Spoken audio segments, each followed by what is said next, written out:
Hi everyone, it's Gers here again, and I want to talk about how many implants is the ideal number of implants to have when you're restoring a full set of teeth on dental implants. So when you're looking at the all-on-4 kind of technique, or teeth in a day, every implant company's got their own name for this kind of stuff, but the general principle is the same. And some people have asked me, is it better to have 4 implants or 6 implants or 8 implants, or is it even better to replace each individual tooth with an implant rather than just having a full set of teeth on 4 implants? So the answer is a little bit complicated, but let's first look at the difference between having 4 implants and, for argument's sake, let's say 6 implants.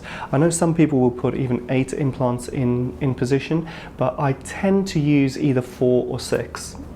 So why would you choose to have 6 implants, or why would I suggest 6 implants rather than 4 implants?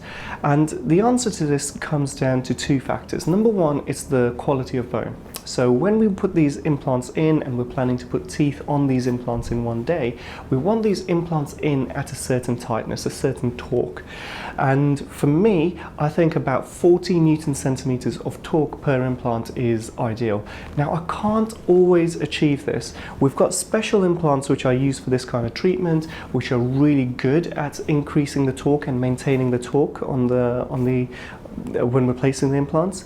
However, some people have got really soft bone, and in general the bone in the top jaw is much softer than the bone in the bottom jaw.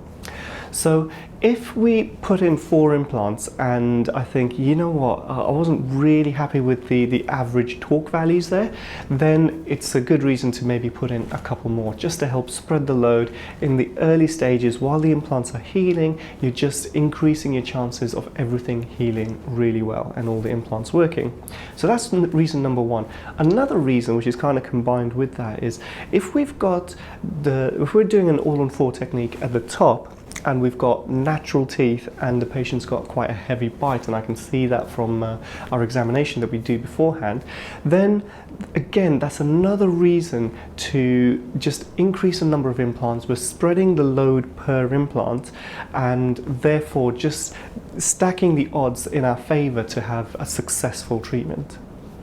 Now, someone did comment on one of my previous videos and they were asking, is it better to have individual implants, 1 implant per tooth, or is it better to have this 4 or 6 implants and replace the full set of teeth on 4 or 6 implants? So to understand this, I need to just explain to you what happens when a tooth is removed. So I'm going to show you a photo here where this guy came in, he saw me, and both of his front teeth were missing, but 1 root was remaining, and you can see the root here, and you can see on the other side where the tooth has been taken out for many years. And you can see the way that the bone changes when the root of the tooth is actually removed. Here's a case where a lady came in and she was looking for an all-on-4 treatment, and she just had 2 roots remaining, and you can see that the bone outline around these roots is totally different to the bone outline where she's missing all of these teeth.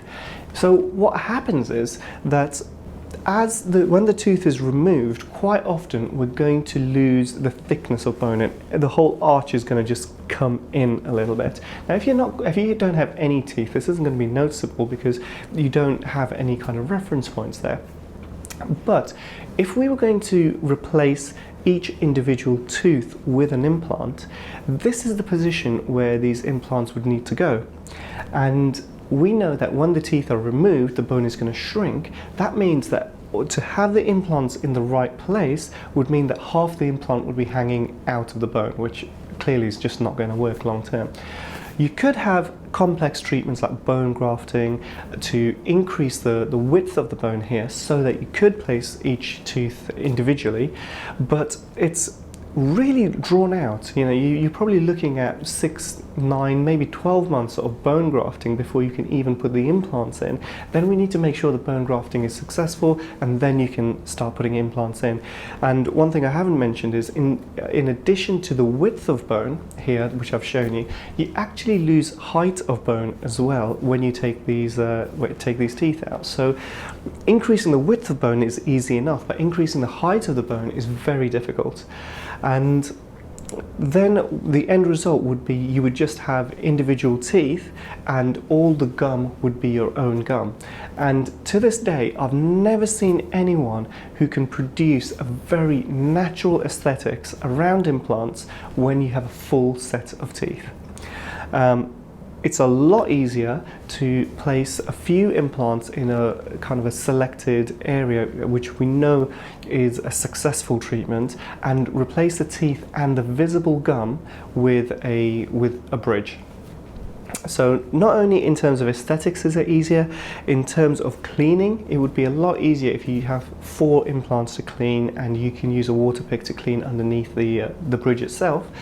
And from a cost point of view, it would be so expensive. I don't even know how expensive it would be to replace each individual tooth with a dental implant.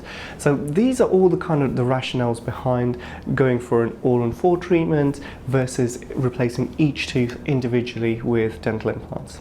Okay, so I hope you found this useful. If you've got any questions or comments, you can always put them below, and I do read all the comments, and usually about once a month I'll just go in and reply to as many as I can. So I hope to see you soon. Take care.